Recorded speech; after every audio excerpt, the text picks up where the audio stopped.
Son tan humanos como usted o como yo. Así raciocinan, así lo explican todo.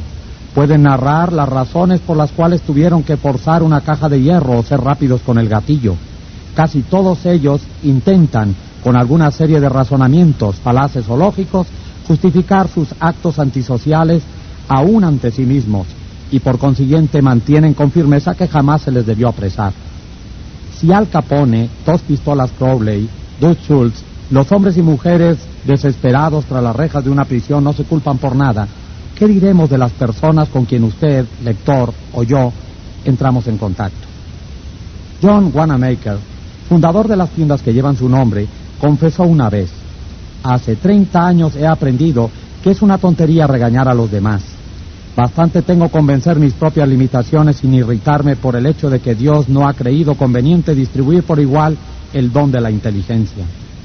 Wanamaker aprendió temprano su lección. En cambio, yo he tenido que ir a los tumbos por este mundo durante un tercio de siglo antes de que empezara a amanecer en mí la idea de que 99 veces de cada 100 ningún hombre se critica a sí mismo por nada, por grandes que sean sus errores. La crítica es inútil porque pone a la otra persona en la defensiva y por lo común hace que trate de justificarse. La crítica es peligrosa porque lastima el orgullo tan precioso de la persona, hiere su sentido de la importancia y despierta su resentimiento. El mundialmente famoso psicólogo B.F. Skinner comprobó, mediante experimentación con animales, que premiando la buena conducta los animales aprenden más rápido y retienen con más eficacia que castigando la mala conducta. Estudios posteriores probaron lo mismo aplicado a los seres humanos. Por medio de la crítica nunca provocamos cambios duraderos y con frecuencia creamos resentimientos. Hans Seyle, otro gran psicólogo, dijo: tanto como anhelamos la aprobación, tememos la condena. El resentimiento que engendra la crítica puede desmoralizar empleados, miembros de la familia y amigos, y aún así no corrige la situación que se ha criticado. George B. Johnston, de Enid, Oklahoma, es el coordinador de seguridad de una compañía de construcción. Una de sus responsabilidades es hacer que los empleados usen sus cascos siempre que estén trabajando en una obra. Nos contó que cada vez que se encontraba con un obrero sin su casco, le ordenaba con mucha autoridad que cumpliera con las ordenanzas. Como resultado obtenía una obediencia desganada y con frecuencia los hombres volvían a quitarse el casco, no bien les daba la espalda. Decidió probar un método diferente y cuando volvió a encontrar un obrero sin el casco, le preguntó si el casco le resultaba incómodo o no le iba bien. Después le recordó, en tono amistoso, que su misión era protegerlo de heridas y le sugirió que lo usara siempre que estuviera en la obra.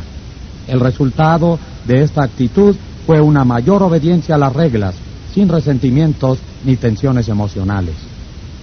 En 1000 páginas de la historia se encuentran ejemplos de la inutilidad de la crítica. Tomemos, por ejemplo, la famosa disputa entre Teodoro Roosevelt y el presidente Taft. Una disputa que dividió al Partido Republicano, llevó a Woodrow Wilson a la Casa Blanca, escribió un nuevo capítulo en la Guerra Mundial y alteró la suerte de la historia. Recordemos rápidamente los hechos. Cuando Teodoro Roosevelt abandonó la Casa Blanca en 1908, ayudó a Taft a que se le eligiera como presidente y luego se fue a África a cazar leones. Al regresar estalló, censuró a Taft por su política conservadora, trató de ser ungido candidato a una tercera presidencia, formó el Partido del Alce y estuvo a punto de demoler el republicano. En la elección que hubo después, William Howard Taft y el Partido Republicano vencieron solamente en 2 estados, Vermont y Utah, la derrota más desastrosa jamás conocida por el partido. Teodoro Roosevelt culpó a Taft, pero ¿se consideró culpable el presidente Taft? Claro que no. Con los ojos llenos de lágrimas dijo así: no veo cómo podía haber procedido de otro modo. ¿A quién se ha de echar la culpa? ¿A Roosevelt o a Taft? No lo sé. Francamente, ni me importa. Lo que trato de hacer ver es que todas las críticas que Teodoro Roosevelt no lograron persuadir a Taft de que se había equivocado. Solo consiguieron que Taft tratara de justificarse y que reiterase con lágrimas en los ojos: no veo cómo podía haber procedido de otro modo. O tomemos el ejemplo del escándalo del Teapot Dome Oil. Fue un asunto que hizo clamar de indignación a los diarios del país durante los primeros años de la década de los 20. Conmovió a la nación entera. Nada parecido había sucedido jamás en la vida pública norteamericana, al menos en la memoria contemporánea. Señalemos los hechos desnudos. Albert Fall, secretario del Interior en el gabinete del presidente Harding, tenía a su cargo ceder en arriendo las reservas petroleras del gobierno en Elk Hill y Teapot Dome, unas reservas que se habían dejado aparte para su empleo futuro por la Armada. El secretario Fall no efectuó una licitación, no señor.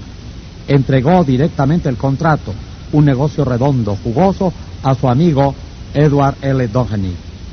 Y a su vez, Doheny hizo al secretario Fall un préstamo, según le placía llamar a esta operación, de $100,000. Luego, como la cosa más natural del mundo, el secretario Fall ordenó que las fuerzas de infantería de marina que había en la zona alejaran a los competidores cuyos pozos adyacentes absorbían petróleo de las reservas de Elk Hill. Estos competidores, desalojados de sus tierras a punta de bayoneta, corrieron a los tribunales y destaparon así públicamente el escándalo de Teapot Dome. Tal fue el clamor que la administración Harding quedó arruinada, la nación entera se sintió asqueada, el Partido Republicano estuvo a punto de verse destruido y Albert B. Fall purgó su condena tras las rejas de una cárcel. Fall fue condenado crudamente, censurado como lo han sido pocos hombres públicos. ¿Se arrepintió? Jamás. Años más tarde, Herbert Hoover dio a entender en un discurso público que la muerte del presidente Harding se había debido a la preocupación mental que sentía por la traición de un amigo. Cuando la señora Fall oyó esto, saltó de su silla, lloró, mostró los puños a su destino y gritó: ¿qué? ¿Harding traicionado por Fall? No, mi marido jamás traicionó a nadie. Todo el oro del mundo no alcanzaría a tentar a mi esposo a cometer un delito. Él fue el traicionado, a él fue a quien crucificaron. Ahí está, la naturaleza humana en acción, el malefactor que culpa a todos menos a sí mismo. Todos somos iguales, de modo que cuando usted o yo nos veamos inclinados un día cualquiera a criticar a alguien, recordemos a Al Capone, a Dos Pistolas Crowley y a Albert Fall. Comprendamos que las críticas son como palomas mensajeras, siempre vuelven al nido. Comprendamos que la persona a quien queremos corregir y censurar tratará de justificarse probablemente y de censurarnos a su vez. O, como el amable Taft, de decir: no veo cómo podía haber procedido de otro modo.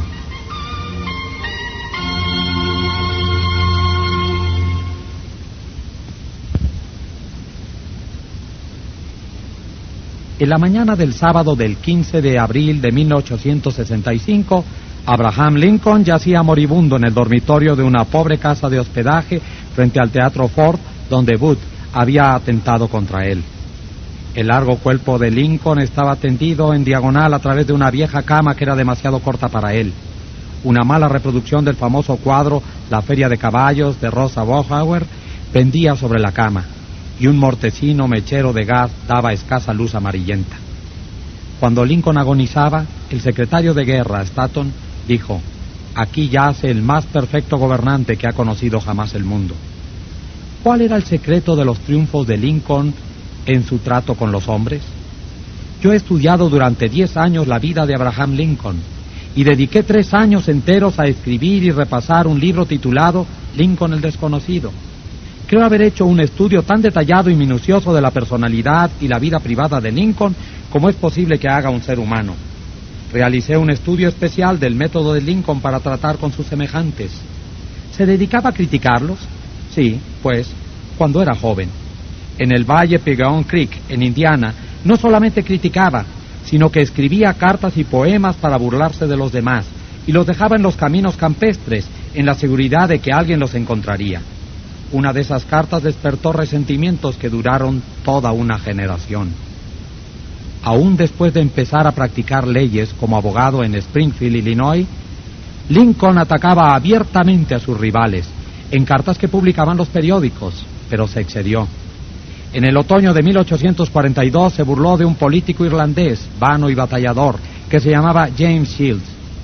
Lincoln le censuró crudamente en una carta anónima publicada por el Springfield Journal. El pueblo entero estalló en carcajadas.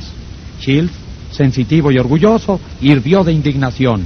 Descubrió quién había escrito la carta, saltó en su caballo, buscó a Lincoln y lo desafió a duelo. Lincoln no quería pelear, se oponía a los duelos, pero no pudo evitarlo sin menoscabo para su honor. Tuvo la elección de las armas. Como tenía brazos muy largos, escogió sables de caballería. Tomó lecciones de esgrima de un militar de West Point y el día señalado él y